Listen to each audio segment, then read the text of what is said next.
नमस्कार, आपल्या सर्वांचं सहर्ष स्वागत. आपण पाहतात महाराष्ट्र समाचार. डोक्यामध्ये असा एक विचार आहे.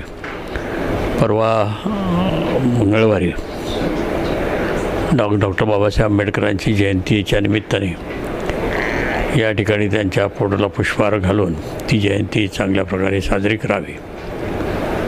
काही अनाथ मुलांना काही आपल्याला देता आलं, म्हणजे देता येईलच आलं म्हणण्यापेक्षा ते आम्ही देणार आहोत, अशा प्रकारे एक उपक्रम राबवण्याचा विचार आहे. मधल्या काळामध्ये अचानक मी येत असताना जे फुल मार्केटमध्ये काही गरीब, अतिशय गरीब महिला बसतात, सकाळी येतात, रात्री उशिरा जातात, किती उत्पन्न मिळतं, किती काय इन्कम आहे कळत नाही, पण अतिशय गरीब आहे.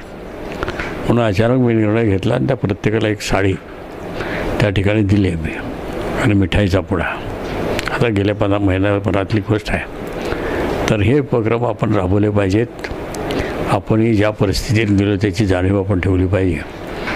आणि योगायोगानं डॉक्टर बाबासाहेब आंबेडकरांच्यामुळे आज ह्या जाती जमाती लोकांना पुनर्जीवन मिळालेलं आहे.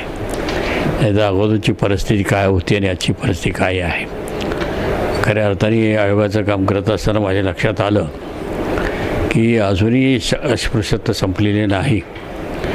त्या दलितांवर किंवा आदिवासींवर होणारे अन्याय थांबलेले नाहीत. आणि म्हणून खऱ्या अर्थाने आयोगाची स्थापना झालेली आहे. एसीसाठी वेगळा आता केला आहे, एसीसाठी वेगळा केलेला आहे. आणि त्या माध्यमातून, कारण त्या केसेसची जर संख्या आपण पाहिली तर 6,000च्या वर केसेस आज पेंडिंग आहेत. म्हणजे अजूनही राज्याच्या कानाकोपऱ्यामध्ये, जसा देशाच्या पातळीवर पण आहे SC/ST कमिशन, तसं आज महाराष्ट्रामध्ये आहे. आणि प्रचंड लोकांच्या तक्रारी आपल्याला बघायला मिळतात.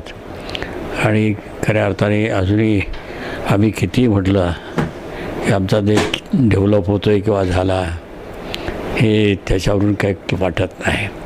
जोपर्यंत तळागाळातल्या माणसाला पोटभर अन्न राहण्याची चांगली व्यवस्था आणि अंगावर चांगला कपडा, ह्या गोष्टी मिळत नाही, तोपर्यंत त्याची खऱ्या अर्थाने प्रगती झाली हे आपल्याला म्हणता येणार नाही. हे दुःख माझ्या मनामध्ये आहे.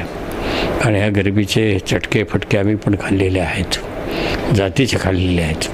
गरिबीचं मेजॉरिटी लोकांना ती भोगावी लागलेली असते, पण आम्ही जातीचे चटके फटके खाल्लेले आहेत.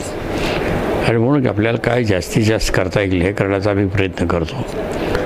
आणि ज्यावेळी एखादी महान व्यक्तीची जयंती असते, पुण्यतिथी, ती साजरी यासाठी आपण करतो. आणि येणाऱ्या पिढीला त्या व्यक्तीचं महत्त्व कळलं पाहिजे.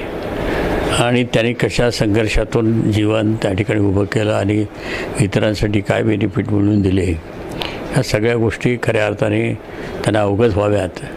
आणि त्यांच्यामध्ये थोडीफार त्याची ती एक कल्पना येऊन त्यांच्याकडून असं कार्य घडावे, हा उद्देश आमचा असतो.